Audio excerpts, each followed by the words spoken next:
Philippe dit, Seigneur, montre-nous le Père et cela nous suffit.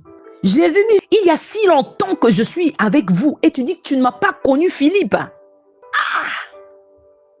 Il dit, celui qui m'a vu a vu le Père. Vous cherchez quoi? Je suis la manifestation visible de Dieu. Il est en train de dire que je suis l'image du Dieu invisible. Colossiens 1,15. Je suis le reflet de Dieu. Parce que la Bible dit que nul ne peut voir Dieu et vivre. Lorsque nous lisons dans Exode 33 à partir du verset 18, la Bible nous dit que Moïse dit à l'Éternel, fais-moi voir ta gloire. Et l'Éternel répondit, je ferai passer devant toi toute ma bonté et je proclamerai devant toi le nom de l'Éternel. Je ferai grâce à qui je fais grâce et miséricorde à qui je fais miséricorde. La Bible nous dit dans la suite que l'Éternel dit, tu ne pourras pas voir ma face, car l'homme ne peut voir ma face et vivre.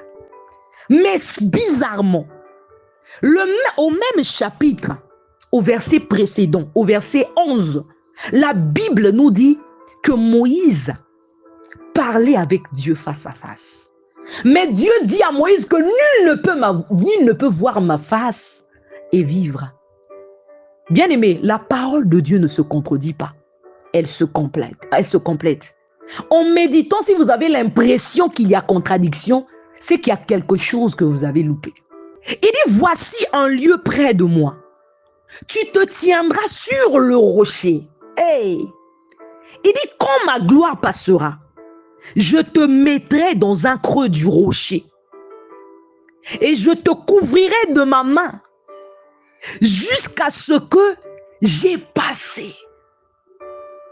Hey, il dit, je te mettrai sur un creux du rocher.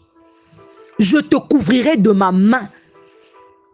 Et il dit, lorsque je tournerai ma main, tu me verras par derrière, mais ma face ne pourra être vue. Mais alors pourquoi on nous dit que Moïse parlait avec Dieu face à face? Exode 33, verset 11. Qu'est-ce que la Bible nous enseigne? Qu'est-ce que Moïse a réellement vu? Parce qu'on connaît tous le récit de Exode 3. Est-ce que vous vous rendez compte qu'on est en train de nous parler ici, là, d'une dispensation, une manifestation de Dieu? Et Christ dit que maintenant, vous verrez désormais le ciel ouvert, les anges de Dieu monter et descendre. Il dit sur le Fils de l'homme. Bien aimé, l'échelle que Jacob avait vue, c'était Christ.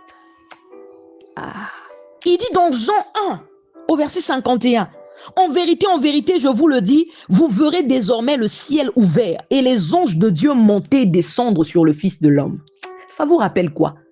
Genèse 28. On nous parle d'une vision de Jacob. Dans cette vision, Jacob voit une échelle qui s'appuyait sur la terre et dont le sommet touchait le ciel. Et il dit que Dieu se tenait sur l'échelle. Il dit qu'il voyait les anges de Dieu monter et descendre sur cette échelle. Christ dit, vous verrez désormais, les anges montaient et descendent sur le Fils de l'homme. Il était dès le commencement. Ça confirme Jean 1. Au commencement était la parole était avec Dieu. Et la parole était Dieu.